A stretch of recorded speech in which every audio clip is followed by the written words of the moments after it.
Уважаемые гости, сегодня здесь собрались самые активные и любознательные в пятницу вечером. Позвольте представить вашему вниманию тему, которую Ольга Васильевна уже назвала. Итак, пандемия коронавируса сквозь зеркало общественных знаков. Возникает вопрос, что такое общественные знаки. Это буквальный перевод английского словосочетания public signs. Общественные знаки – это особый тип текстов официально-делового стиля, то есть краткие объявления, которые регулируют поведение граждан в общественных местах. Как писала, к примеру, Светлана Григорьевна Терминасова, самые частотные общественные знаки советских времен – это объявление «не курить, не сорить, по газону не ходить». Данные тексты отражают особенности языка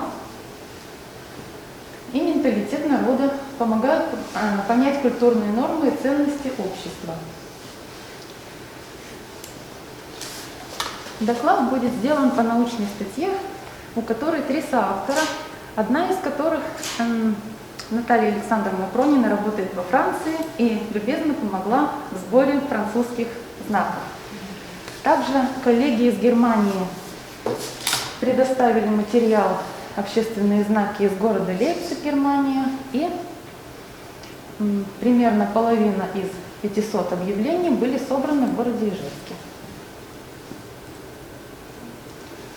На слайдах вы можете видеть примеры типичных объявлений, которые предписывают носить маски и перчатки и соблюдать социальную дистанцию. Кстати, ношение перчаток, об этом говорится только в русских знаках. Объявления в Германии и Франции предписывают только носить маски, соблюдать социальную дистанцию и дезинфицировать руки.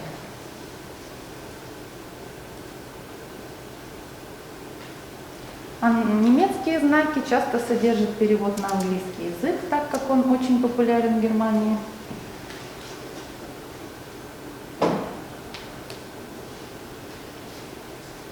Наиболее распространенная формулировка во французских общественных знаках в эпоху пандемии – это буквальный перевод «носить маску обязательно».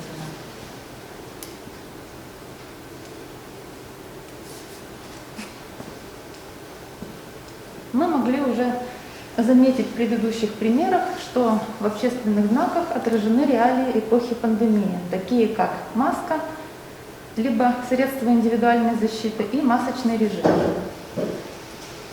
В немецком языке употребляется слово «маска» интернациональное, а также синонимы, состоящие из 3 корней, это сложное слово «Mund-Nasen-Schutz», буквально «защита для носа и рта», или словосочетание «Nasen- und Mundschutz»,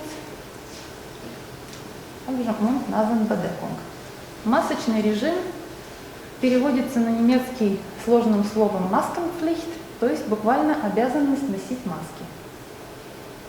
Во французском мы также видим интернационализм «маск», и масочный режим выражается словосочетанием более с общим значением, то есть действия барьеры или меры безопасности.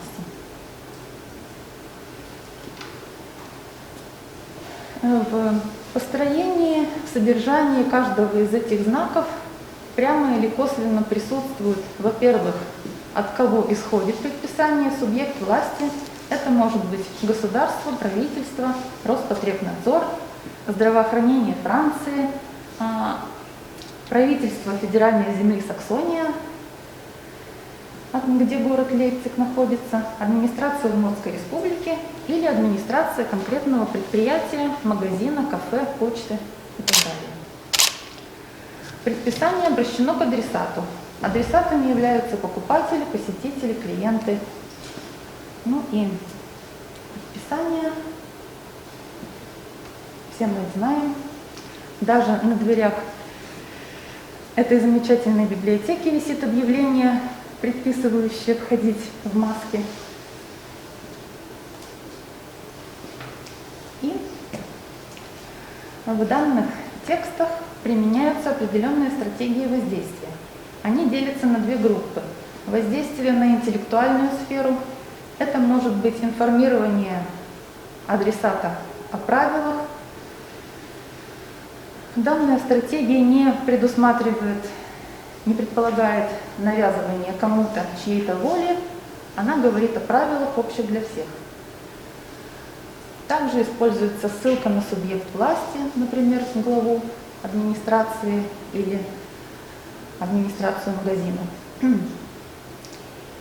Имеют место также только в русских знаках предупреждения о последствиях в случае несоблюдения. Например, если вы придете без маски, мы вас обслуживать не будем.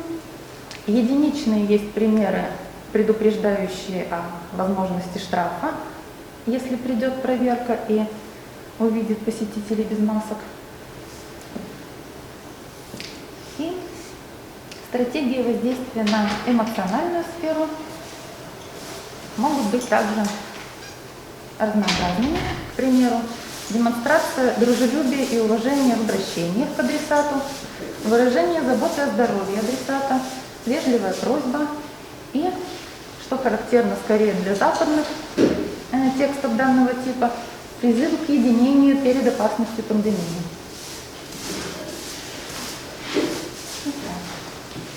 Вот пример информирующих объявлений. Вход строго в маске, без маски не обслуживаем, в магазин только в маске. Это не запрет, не просьба, не какое-то императивное высказывание, а правило. Далее информирующие знаки в Германии, которые по количеству немного больше, чем в России составляют. Первый слайд – это 3 простых правила. Ждать снаружи, если в магазине есть еще один клиент или семья. Надевать маски перед тем, как войти в ателье, и держать дистанцию. Сразу же можно отметить, что призывов соблюдать социальную дистанцию в немецких и французских, особенно в немецких знаках, больше, чем в российских. Далее на немецком примере написано «вход только с защитой носа и рта», если буквально перевести. И ряд восклицательных знаков. Сразу можно сделать отступление о пунктуации. Особая эмоциональность характерна для русских знаков, поэтому в них больше всего восклицательных знаков. На втором месте по их количеству стоят немецкие примеры. Вот здесь мы видим 5 восклицательных знаков, но это скорее исключение, чаще 1. Ну а французские тексты данного типа вообще, как правило, не имеют восклицательных знаков, потому что это воспринимается французами как вербальная агрессия. Поэтому на французских примерах такое избегается. Так. Приписывающие знаки во Франции составляют еще более большую группу в процентном отношении, 65%. И для французских знаков, как и в целом для западных, представленных французскими и немецкими, характерна детализация. К примеру, указан точный возраст людей от 11 лет и старше, которые должны носить маски в общественных местах. На этом примере повторяется частотная формулировка «Port de masque obligatoire» – носить маску обязательно. И далее на красном фоне имеется своего рода призыв: будем продолжать соблюдать меры безопасности для того, чтобы ограничить распространение вируса.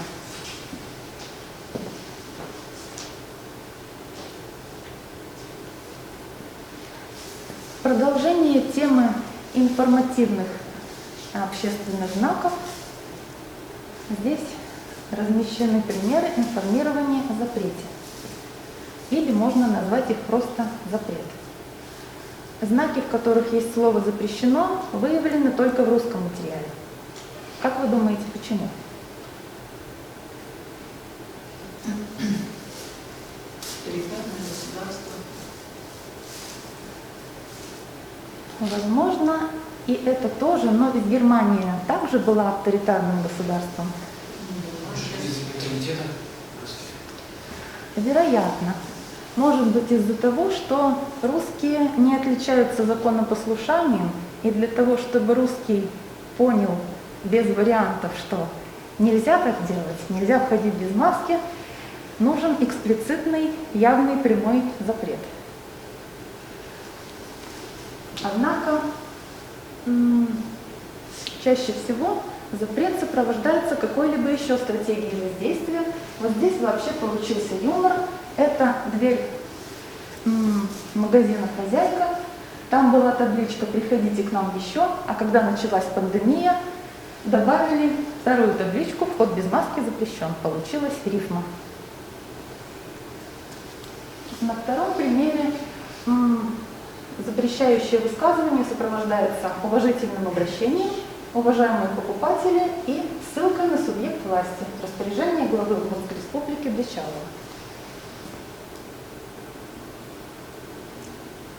То есть, хотя в русском материале и применяется прямой запрет, он всегда смягчается либо юмором, либо вежливостью, либо подкрепляется ссылкой на авторитет.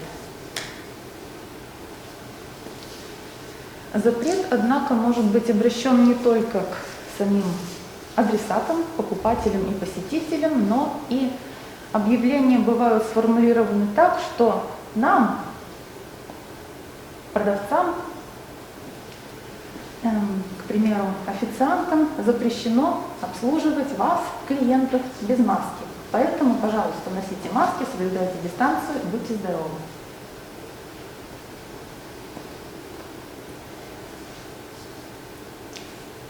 Можно также отметить, что субъект, автор или составитель данного объявления стремится как будто бы вступить в дискуссию, в диалог с адресатом и вызвать его симпатию, возможно, и таким образом убедить следовать распоряжению. Уважаемые посетители, к сожалению, нам запретили обслуживать вас без маски. Просьба поэтому использовать свою, либо воспользоваться нашей. Так, ссылка на субъект власти. В российском материале данных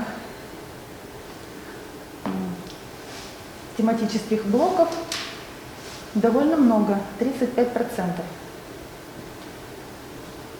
В качестве субъекта власти упоминается конкретный пункт постановления правительства Удмуртской республики от конкретной даты и с номером, либо это ссылка на Александра Бричалова, либо на Роспотребнадзор, как во втором объявлении, либо на администрацию магазина или кафе. Ссылки на субъект власти во Франции и в Германии достаточно редки. Это здесь вот в уголке написано Французская республика и здравоохранение Франции.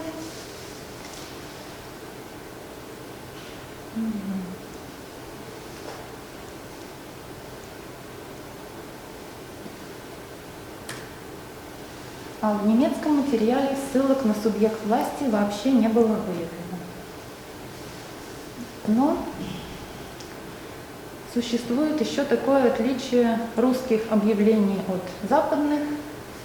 Регулирование числа посетителей в Германии и во Франции часто пишется на подобных объявлениях, и всегда указывается точное число людей, которые могут находиться на данной площади в магазине, в кафе или в аптеке. К примеру, здесь вот, пожалуйста, не более 8 человек. Или максимум 3 человека. Соблюдайте дистанцию 1,5 метра.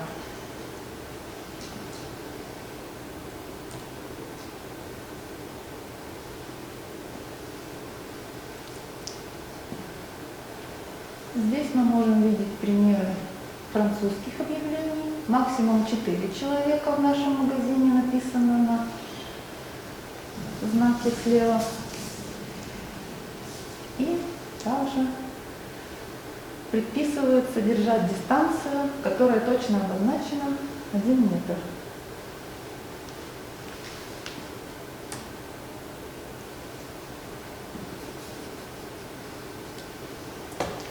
Взаимная ответственность – это означает, что для граждан Германии и Франции, а также для составителей данных объявлений, характерно чувство взаимной ответственности за проблему, которая на всех нас, так сказать, свалилась, и обязательство вместе бороться с коронавирусом и соблюдать меры безопасности.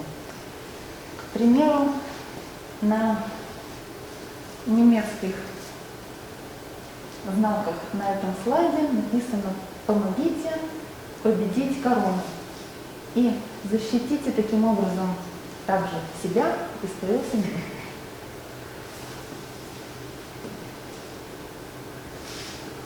На примере справа употреблено ключевое для немецкой культуры слово «Verantwortung» – ответственность.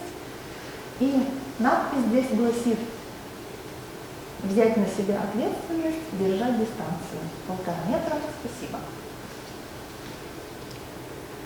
В российских объявлениях не было выявлено призывов к ответственности. Вот подобные примеры, касающиеся французского материала.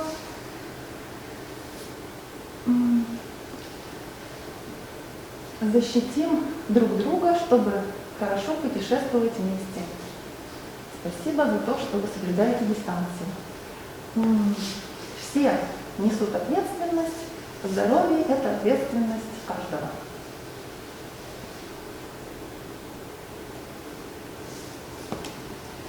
Но в России предпринимаются альтернативные меры для посетителей без масок, чтобы побудить их соблюдать предписания. Такого вот на Западе нет. Любезные сотрудники и администрация общественных мест, в основном магазинов, пишут в объявлениях о том, что если у покупателя нет маски, они ему ее выдадут. Либо в магазине связной придумали еще такой вариант: маску можно купить у них, а при покупке товара они обнулят ее стоимость. Это было в самом начале пандемии, в 2020 году. Либо маску можно приобрести по очень доступной цене тем, кто ее с собой не взял.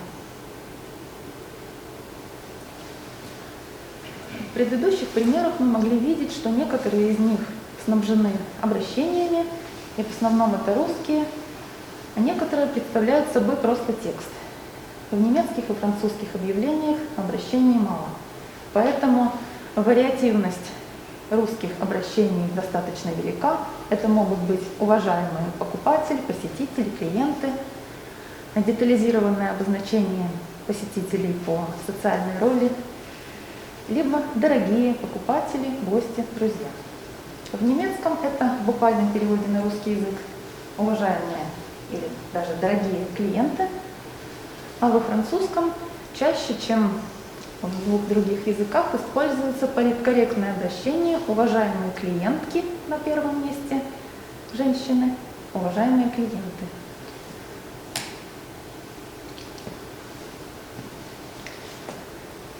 В 3 исследуемых языках применяются, в принципе, одинаковые универсальные стратегии вежливости, но процентное их соотношение разное. Так, в русском языке было выявлено больше всего эксплицитных просьб. Они могут быть выражены словами «пожалуйста», «просим», «просьба», «большая просьба», «носить маску», «соблюдать дистанцию» и так далее. Благодарность заранее, то есть «спасибо за то, что носите маску», для русского языка менее характерна, а особенно из данных 3 языков и культур эта стратегия характерна для французского языка.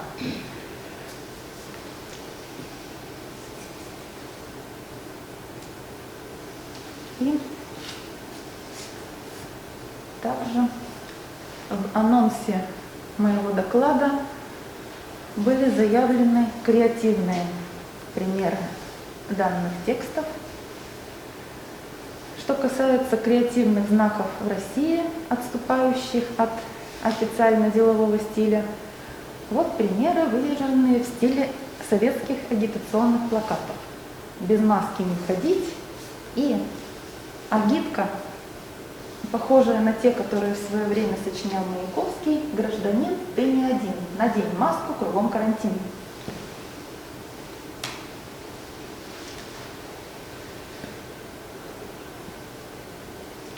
Еще один пример креативного общественного знака – это юмор в сочетании с некой угрозой. «Носи маску, как я», или «ляжешь, как он». Так выглядит ИВЛ, если вам вдруг некомфортно ходить в маске. Шансы выжить 50 на 50. И этот знак сфотографирован совсем недавно и недалеко от места, где мы сейчас находимся. Здесь креативность проявляется в том, что составитель данного текста тоже вступает с адресатом в диалог,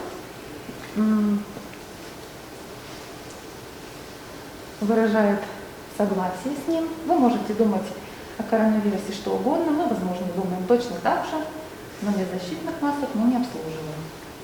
Огромные штрафы платить нам, а не вам. Надеемся на ваше понимание. Здесь совмещаются также несколько стратегий воздействия на адресата: предупреждение,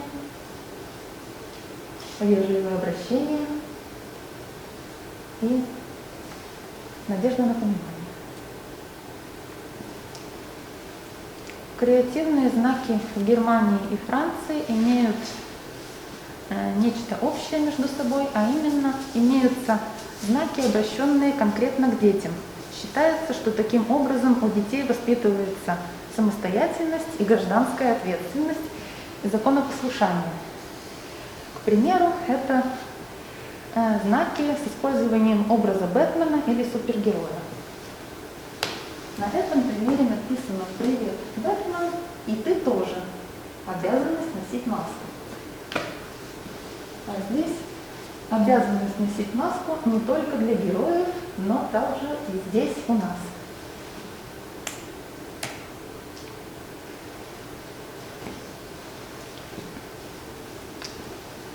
Также выявлен креативный знак Германии с игрой слов. «Tragen Sie Verantwortung, tragen Sie Maske». Это буквально «неси ответственность, носи маску».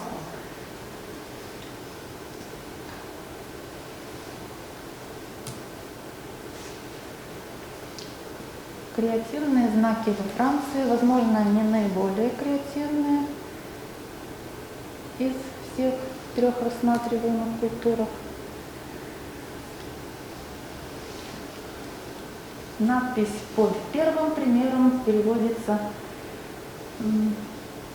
«Здесь я ношу маску, но я умею улыбаться одними глазами, как я сейчас». И вот этот пример на желтом фоне изображает героя французских легенд в одной из областей Франции, дракона, который как будто бы говорит: «Делайте, как я, наденьте маску, буквально замаскируйтесь». Защитить себя – это значит защитить других.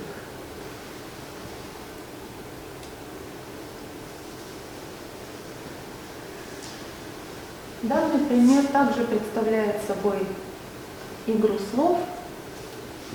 Маске может означать замаскирован или тот, кто носит маску. Лучше быть в маске, чем сидеть взаперти.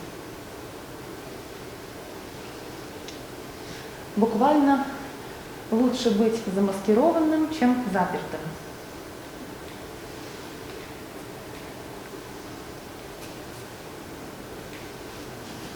Итак, в общих чертах это все. Если у вас есть вопросы, пожалуйста, спрашивайте.